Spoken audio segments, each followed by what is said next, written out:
మా ఊరికి దగ్గరలోనే చాలా చాలా పురాతనమైన దేవాలయం అయితే ఉంది. సుబ్రహ్మణ్యం, సాక్షాత్తు సుబ్రహ్మణ్యేశ్వర స్వామి కొలువై ఉన్న క్షేత్రం. ఈ సుబ్రహ్మణ్యం ఎక్కడ వస్తుందంటే వెంకటగిరి, బాలాయపల్లి పరిసర ప్రాంతాల్లో అయితే వస్తుంది. ఎగ్జాక్ట్గా చెప్పాలంటే బాలాయపల్లికి ఒక 2 కిలోమీటర్ల దూరంలో అయితే ఉంటుంది. దాదాపు 600-700 ఏళ్ల నాటి మందిరం అండి. దేవాలయం చాలా చాలా పురాతనమైంది.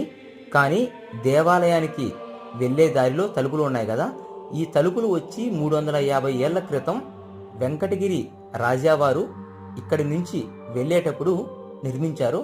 ఇక్కడ మనకి దగ్గరలోనే శిలాశాసనం కూడా రాసి ఉన్నారు. బయట నుంచి లోపలికి వెళ్ళేటప్పుడు మనకి లెఫ్ట్ సైడ్లో అయితే కనిపిస్తూ ఉంటుంది. తెలుగులోనే రాశారండి. ఖచ్చితంగా మీరు టెంపుల్లోకి వెళ్ళేటప్పుడు ఈ శిలాశాసనాన్ని కూడా చదవండి.